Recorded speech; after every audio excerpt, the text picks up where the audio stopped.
بسم اللہ الرحمن الرحیم۔ اور اگر وہ ایمان لاتے اور پرہیزگاری کرتے تو خدا کے ہاں سے بہت اچھا صلہ ملتا۔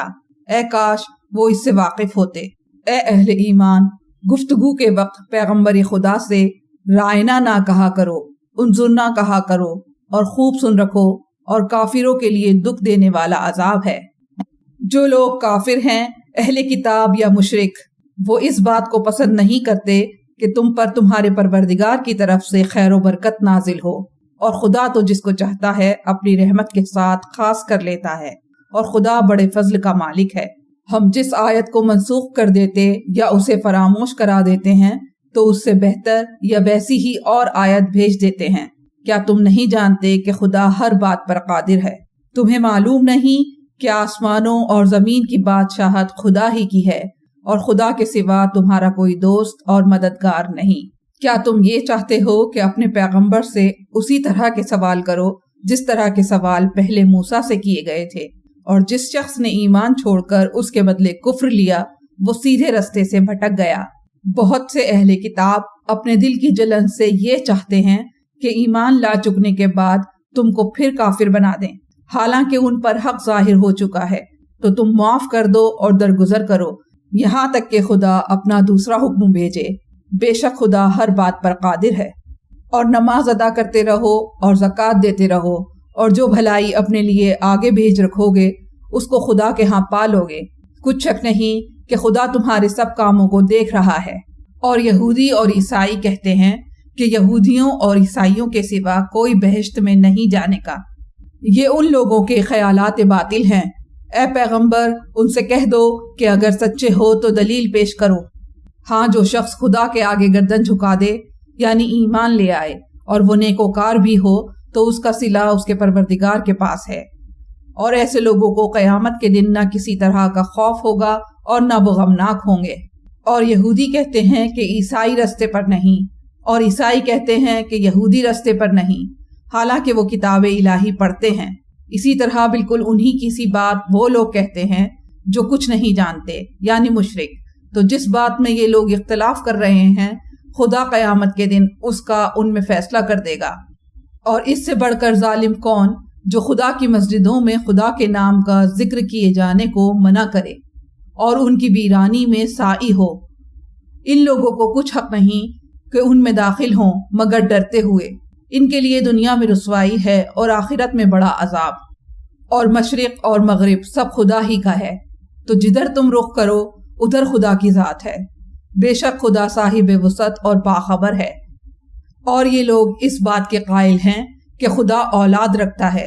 نہیں، وہ پاک ہے، بلکہ جو کچھ آسمانوں اور زمین میں ہے سب اسی کا ہے، اور سب اسی کے فرمانبردار ہیں۔ وہی آسمانوں اور زمین کا پیدا کرنے والا ہے۔ جب کوئی کام کرنا چاہتا ہے تو اس کو ارشاد فرما دیتا ہے کہ ہو جا، تو وہ ہو جاتا ہے۔ اور جو لوگ کچھ نہیں جانتے، یعنی مشرک، وہ کہتے ہیں کہ خدا ہم سے کلام کیوں نہیں کرتا، یا ہمارے پاس کوئی نشانی کیوں نہیں آتی۔ اسی طرح جو لوگ ان سے پہلے تھے وہ بھی انہی کی سی باتیں کیا کرتے تھے۔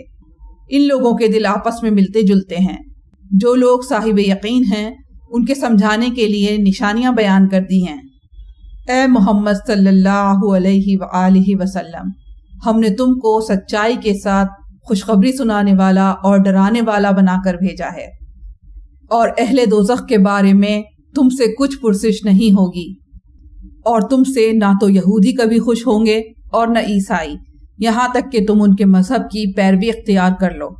ان سے کہہ دو کہ خدا کی ہدایت یعنی دین اسلام ہی ہدایت ہے۔ اور اے پیغمبر، اگر تم اپنے پاس علم یعنی وحی خدا کے آ جانے پر بھی ان کی خواہشوں پر چلو گے تو تم کو عذاب خدا سے بچانے والا نہ کوئی دوست ہوگا اور نہ کوئی مددگار۔ جن لوگوں کو ہم نے کتاب عنایت کی ہے وہ اس کو ایسا پڑھتے ہیں جیسا اس کے پڑھنے کا حق ہے۔ یہی لوگ اس پر ایمان رکھنے والے ہیں، اور جو اس کو نہیں مانتے وہ خسارہ پانے والے ہیں۔ اے بنی اسرائیل، میرے وہ احسان یاد کرو جو میں نے تم پر کیے، اور یہ کہ میں نے تم کو اہل عالم پر فضیلت بخشی۔ اور اس دن سے ڈرو جب کوئی شخص کسی شخص کے کچھ کام نہ آئے، اور نہ اس سے بدلہ قبول کیا جائے، اور نہ اس کو کسی کی سفارش کچھ فائدہ دے، اور نہ لوگوں کو کسی اور طرح کی مدد مل سکے۔ اور جب پروردگار نے چند باتوں میں ابراہیم کی آزمائش کی تو ان میں پورے اترے۔ خدا نے کہا کہ میں تم کو لوگوں کا پیشوا بناؤں گا۔ انہوں نے کہا کہ پروردگار میری اولاد میں سے بھی پیشوا بنائیو۔ خدا نے فرمایا کہ ہمارا اقرار ظالموں کے لیے نہیں ہوا کرتا۔ اور جب ہم نے خانہ کعبہ کو لوگوں کے لیے جمع ہونے اور امن پانے کی جگہ مقرر کیا اور حکم دیا کہ جس مقام پر ابراہیم کھڑے ہوئے تھے اس کو نماز کی جگہ بنا لو، اور ابراہیم اور اسماعیل کو کہا کہ طواف کرنے والوں اور اعتکاف کرنے والوں اور رکوع کرنے والوں اور سجدہ کرنے والوں کے لیے میرے گھر کو پاک صاف رکھا کرو۔ اور جب ابراہیم نے دعا کی کہ اے پروردگار اس جگہ کو امن کا شہر بنا اور اس کے رہنے والوں میں سے جو خدا پر اور روز آخرت پر ایمان لائیں ان کے کھانے کو میوے عطا کر، تو خدا نے فرمایا کہ جو کافر ہوگا میں اس کو بھی کسی قدر متمتع کروں گا، مگر پھر اس کو عذاب دوزخ کے بھگتنے کے لیے ناچار کر دوں گا، اور وہ بری جگہ ہے۔